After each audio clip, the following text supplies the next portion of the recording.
Greetings and welcome to this edition of Positronic Hypersonic.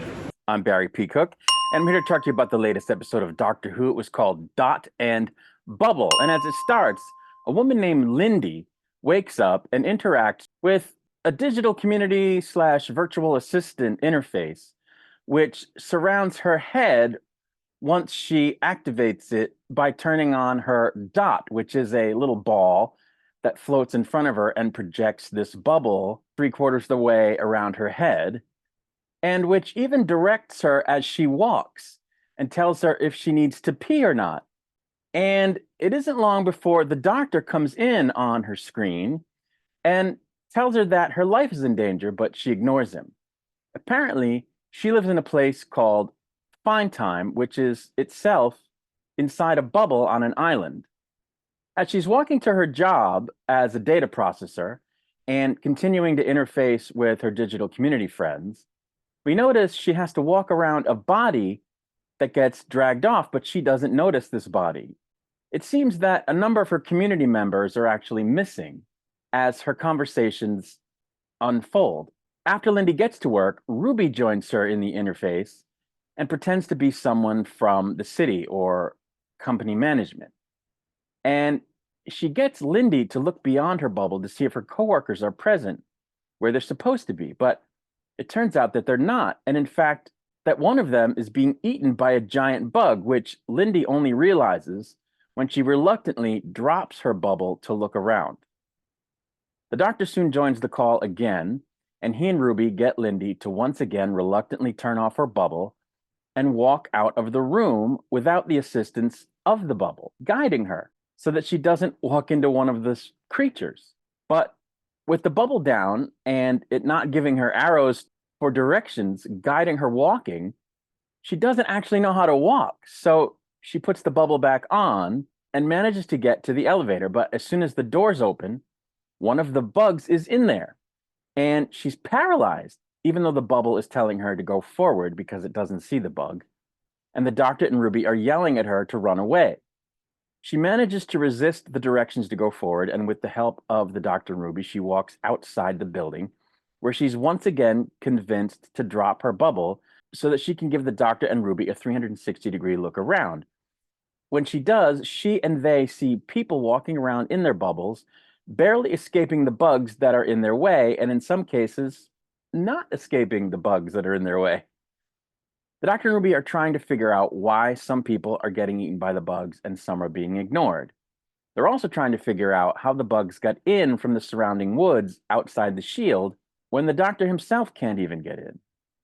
We soon learn that only young people occupy this island, which is apparently a colony off of some kind of homeworld where someone named Mummy, who is seemingly Lindy's mother, resides just before Lindy watches one of her friends get eaten on screen in the bubble. So the doctor gives Lindy and her remaining friends directions to some underground tunnels to help them get out of the bubble. Lindy's battery dies and she's left without her bubble, which means she can't even talk with the doctor and Ruby, and has to try to navigate her way to the escape route au naturel. And she twice walks into the same pole trying to do so because she's so accustomed to walking with the bubble guiding her, telling her when to go straight and when to turn. Fortunately, another person, someone she recognizes as a person with a lot of bubble followers named Ricky September, is also there in real life and starts guiding her. Soon she makes it to him and gives him a hug, which was apparently her first ever hug. And then he takes her hand and starts leading her towards the conduits that they need to get to, which he also knows the location of. On the way, he tells her that he often turns off his bubble to just read and do other things, much to her surprise. When they get to the lobby of the building that apparently contains the underground conduits, Lindy's able to charge up her bubble, and Ricky tries to call the homeworld from a call terminal, but apparently everybody there has been eaten, which he doesn't tell Lindy. It turns out that the bugs are eating people in alphabetical order, and they're getting close to Lindy, whose last name starts with a P, who's apparently next. Making matters worse, it further turns out that everyone's dots are now psychosentient and have developed a hatred of the people that they have to listen to yammering on all day, which of course means that now Lindy's dot is attacking her and Ricky as they try to open a coded door to the conduits. Lindy ends up sacrificing her friend Ricky by telling the Dot that his real last name starts with a C, because apparently Ricky September is a nom de plume. And after it verifies this information, it kills him. Lindy manages to open the door before she finds the Doctor and Ruby and other people in the conduits.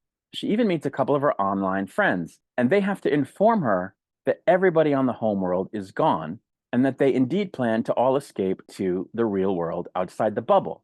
Lindy, however, tells the Doctor and Ruby that Ricky September died, but doesn't explain how, doesn't say that she sacrificed him. So she covers that part up.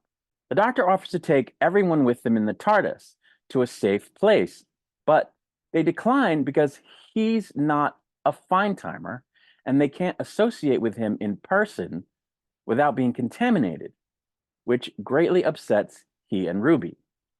He and Ruby then watch as all the survivors get on a boat and basically paddle it out into the river, and that's where the episode ends. So I don't know how to feel about this episode. On the one hand, I thought it was good because it's weird and odd and, had a good sense of danger for Lindy and the other people. And it was cool to watch the Doctor and Ruby try to help them.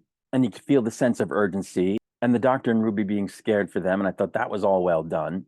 And, it occurred to me that some of it was a commentary on our modern society where we're too dependent on our screens and that might be a detriment to us in more than one way, although this took it to an extreme. But on the other hand, there are things I didn't like about it. I didn't like the fact that we don't know why the bugs were eating people. I mean, they explained that the Dots turned on them because they were listening to them yammer all day. And I got that. But why were they on this colony? Their whole lives were reduced to, they did this data processing for 2 hours and then the rest of the day, every day, they could do whatever they wanted.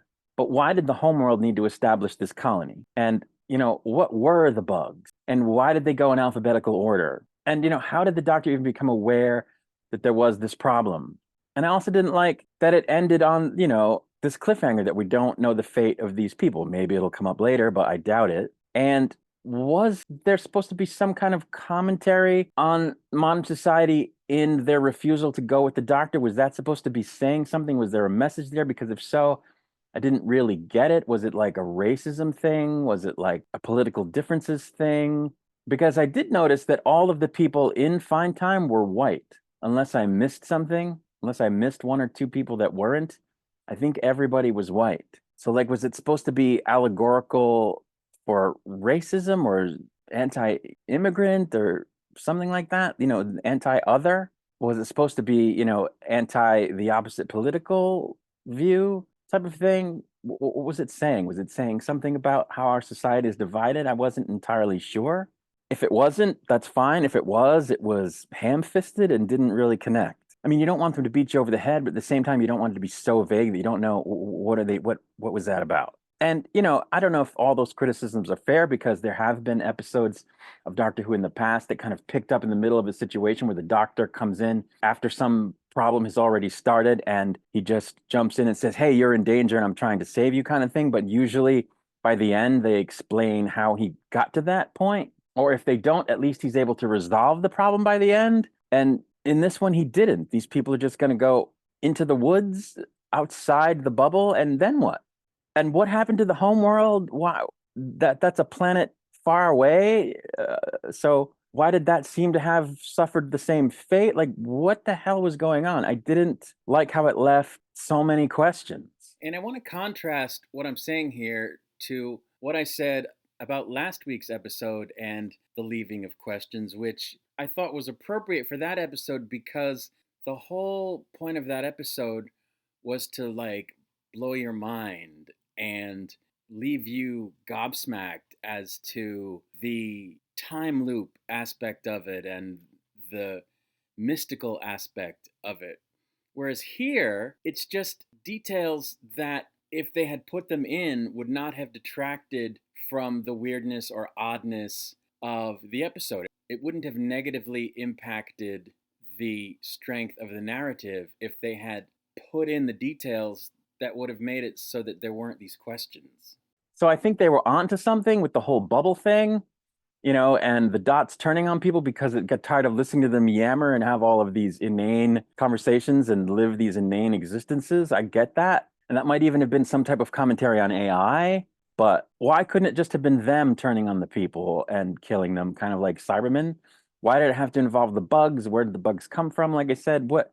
I don't know. It just seemed like they were trying to say something, but really didn't. And if that's the case, that's really sloppy. And if they weren't trying to say anything, it it means that it was just a bunch of stuff thrown at the wall, and jumbled into a narrative that didn't go anywhere. So yeah, I didn't love this episode. Ncuti Gatwa was great. Millie Gibson was great. The girl that played Lindy was great. Visually, it was interesting, but I didn't think much of it when it was all said and done. I liked where they were going, where it seemed they might have been going. And if it were a two-parter, I would say, okay, I want to see how it resolves, but I don't think it is because the next week's a different story, according to the preview. So I can't say that I liked this one, and I'm disappointed because I liked the 2-episode premiere, although I didn't like Jinx Monsoon's performance. And I liked the next 2 episodes even better than the first 2, increasingly. And then this one, it felt like a Doctor Who episode, so that was good, like I said, but I think it fell off in the execution by the end. So I didn't love it, unfortunately. So that's really all there is to say, and I'm going to get out of here for now. I'll be back to do a breakdown and review of the next episode once it's released. Until I return, I wish you peace and long life.